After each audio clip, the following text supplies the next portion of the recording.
की एमपी का पूरा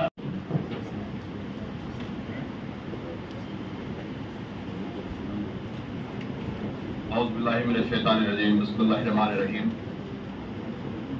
आज सलीम पाशा साहब जो राउंड टेबल कॉन्फ्रेंस रखे हैं उसमें अल्हम्दुलिल्लाह शहर के और स्टेट के काफी फिक्रमंद हजरात आए हुए हैं यहाँ पे, और आप सब चीज बोल दिए हैं। मैं सिर्फ अपना व्यू दूंगा इस पे। आप 10 मुस्लिम एमएलए बोले, अब प्लान ऑफ एक्शन में आपको ये बोलूंगा कि अब हमारे को केसीआर से कुछ पूछना नहीं है। इसीलिए पूछना नहीं है कि हम इतने जितने चीज रखे, ये या तो नई गवर्नमेंट दे सकती है हमको, या हम ये किसी के मैनिफेस्टो में देकर उसको वोट डालवा सकते हैं। ये हमारा काम है, क्योंकि हम ये पूछ नहीं सकते, टाइम उतना नहीं है। हम एक्सपोज कर सकते हैं केसीआर के फेलियर्स, जैसा कि 10 एमएलए नहीं दिए उन्होंने, रिजर्वेशन नहीं दिए, और 10,000 करोड़ आप बजट बोल रहे हैं। उन्होंने 2000, मैं पूरे डॉक्यूमेंट्स के साथ हूं, 2014 में उन्होंने 307 करोड़ दिए बजट। हम डिस्कस कर सकते हैं, लेकिन 10,000 बहुत वो है। फिर कमिश्नरेट के लिए मैं आपको बताऊंगा कि हमको एक्सपोज करना है। केसीआर साहब कमिश्नरेट के लिए शादनगर में बोले, एक ऐलान करे थे कि मैं 12% रिजर्वेशन देता हूं, नहीं दिए। दूसरी चीज, केसीआर साहब ऐलान करे थे कि मैं वक्फ को जुडिशियल पावर दूंगा और जहां जहां वक्फ की अराजी है उसको हासिल करके दूंगा। ये एक चीफ मिनिस्टर का अपने मैनिफेस्टो का ऐलान था, जो एक तबके से रुक करे थे। अब सबसे ज्यादा लोगों को मालूम है कि मुसलमानों की सबसे बड़ी अगर कोई जायदाद है तो दरगाह हुसैन शाह वली रहमतुल्लाह अलैह की जमीन है। उसके वास्ते केसीआर साहब, शेखर रेड्डी साहब के दौर में जमा हो गए थे 400 करोड़ रुपए। केसीआर साहब सुप्रीम कोर्ट में अपने आला वकीलों को लगाकर, ये ऑथेंटिक डॉक्यूमेंट्स के साथ बोल रहा हूं, डाल के इसमें पार्टी बनाए। एक पार्टी है तेलंगाना स्टेट गवर्नमेंट, दूसरी पार्टी है वक्फ बोर्ड। तो कस्टोडियन और गार्डियन दोनों केस लड़ रहे, ना इसमें कोई लैंडको वाला है, ना कोई डेलॉइट वाला है, ना कोई एमएनसी कंपनी है। ये केस लड़ रही चीफ मिनिस्टर साहब वक्फ बोर्ड से, और अपने आला वकीलों को लगाकर वक्फ बोर्ड के वकीलों को डमी कर वक्फ बोर्ड के लॉ सेक्शन को बंद कर आप ये केस जीत गए।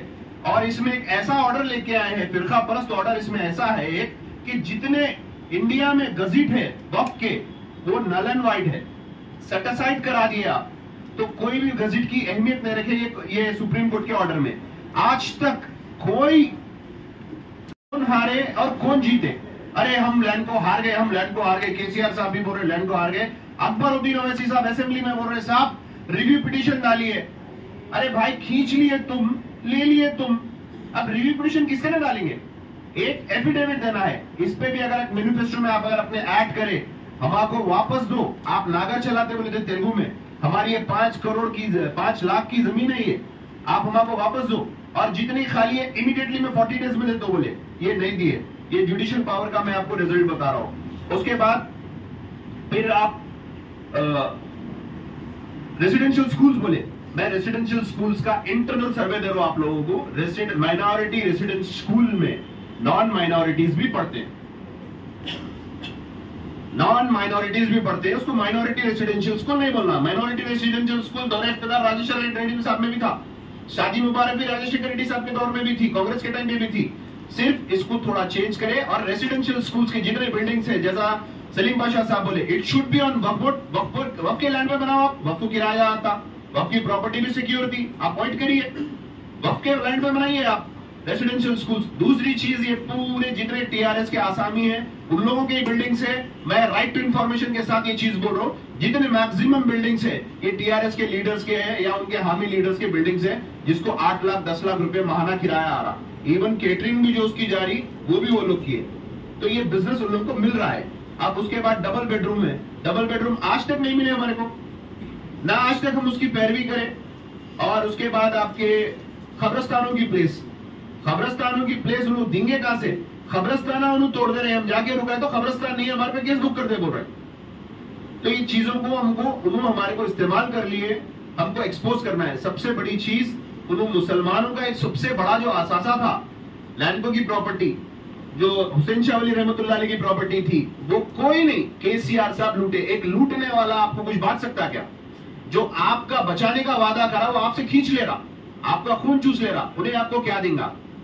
और उसके बाद आप देखिए इफ्तार पार्टी है, इफ्तार पार्टी में 50 से 60 करोड़ रुपए हकीकत इस्तेमाल हो रहे, ना कोई मुस्तहिक खा रहा, कॉन्ट्रैक्ट भी उनके लोगों को मिल रहा, जैसा सलीम बादशाह बोले हुडिंग्स भी उनके लग रहे, हर वो चीज उनकी हो रही। तो ये भी कोई हमारे लिए बेनिफिट नहीं हुआ। अच्छा उन्वान है कि भाई माइनॉरिटी फंड से आप बिल्कुल भी नहीं लेना, हम बाइकआउट करते इफ्तार पार्टी को। आप जो दे रहे हैं वो दे दीजिए, आप जो क्वालिटी के कपड़े दे रहे हैं वो कहां पे से ला रहे हैं, कहां पे उसकी पैकिंग हो रही है, मेरे कहने उतनी तक इंफॉर्मेशन है। आखिरी जो कलर की दुकान पे जाते हैं आप, एक साड़ी बोल के लेते, 68 जॉब्स है, बताइए कितनों को जॉब्स मिले, गवर्नमेंट जॉब्स।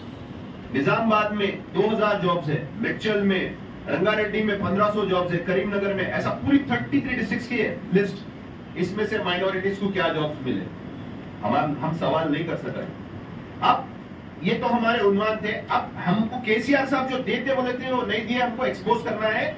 मैं आपके साथ पूरे 33 डिस्ट्रिक्ट्स में, मैं हमारी पूरी टीम जितने हम ख्याल लोग हैं, एक एक डिस्ट्रिक्ट में जाके एक्सपोज कर सकते हैं। मांगने का टाइम केसीआर साहब से खत्म हो गया, मांगने का टाइम बिल्कुल खत्म हो गया। अब उनको उनका हर चीज बताना है। अब लोग कुछ चीज नहीं दे सकते, थोड़े दिन में इलेक्शन कोड लग जाता, वो लोग फिर हसीन ख्वाब दिखाएंगे हमारे को। अगर एक बार मुसलमान धोखा खा सकता है ईमान वाला, ये हदीस है, दूसरी बार अगर उन्हें धोखा खा रहा तो उन्हें मुसलमान नहीं। तो हम बार बार धोखा नहीं खा सकते। अब मैं आपको बताता हूं उनके जो बेसिक वादे थे हमारे वास्ते। हमको उन्होंने बोले थे कि इस्लामिक सेंटर मुसलमानों के लिए हाईटेक सिटी में 10 एकड़ पे देते बोले थे। उनके हामी भरे थे अकबरुद्दीन ओवैसी साहब। आप हम पूरे जाएंगे, प्ले कार्ड्स लेंगे, हाईटेक सिटी पे ठहरेंगे, हर चौरस्ते पे, हर सिग्नल पे ठहर के बोलेंगे कि भाई यहाँ पे इस्लामिक सेंटर की लैंड कहाँ है, इस्लामिक सेंटर कहाँ है। आप देखते बोले थे, काम चालू हो रहा था। नेक्स्ट आप हमारे को बोले थे कि आलीशान रुबात बना के दूंगा शमशाबाद एयरपोर्ट पे। यहां तक तो हमको हाजियों से भी मिलने नहीं दिए। शमशाबाद एयरपोर्ट पे रुबात बना के देते बोले। शमशाबाद एयरपोर्ट जाके ठहर के पूछेंगे हम कि भाई जो आप हमारे हाजियों के लिए रुबात बना के देते बोले थे। आपको मैं बता दूं, जो आप हज हाउस की बिल्डिंग इस्तेमाल कर रहे हैं वो किराए पे है, वो वक्फ बोर्ड की बिल्डिंग है। हाजियों का जो किराया होता है, हज हाउस का जो किराया होता है, हज हाउस वक्फ बोर्ड को देता। तो वो हाजियों के लिए भी बिल्डिंग जो है आप देते बोले, नहीं दिए। 50 करोड़ से आप जहांगीरपुरा दरगाह डेवलप कर दे बोले। हम वहां जाके ठहरेंगे, प्ले कार्ड्स बताएंगे कि जहांगीरपुरा की दरगाह का काम क्यों नहीं हुआ। मैं कंक्लूड कर रहा हूं, लेकिन जो नहीं जो उनके पॉइंट है मैं वो बोल रहा हूँ। अगर आप बेहतर बोलते आप बोलो, लेकिन उनके जो पॉइंट्स है, देखिए 1000 लोग लोन्स के लिए डाले, 60 करोड़ रुपए का लोन है सलीम बादशाह साहब। 1500 रुपए पर आदमी को खर्चा आया अपने सर्टिफिकेट्स बनाने के लिए, इनकम सर्टिफिकेट बनाने के लिए। कैलकुलेटर्स लीजिए या मोबाइल में कैलकुलेट करिए आप, 1500 इंटू 2.5 लाख, 38 करोड़ रुपए मुसलमानों के लिए आपको 50 करोड़ 60 करोड़ का लोन देने के वास्ते। तो ये आपसे इंसाफी नहीं हो रही, आपको बेवकूफ बना रहे हैं, आप बेवकूफ बन रहे। ये एक्सपोज करना है हमको।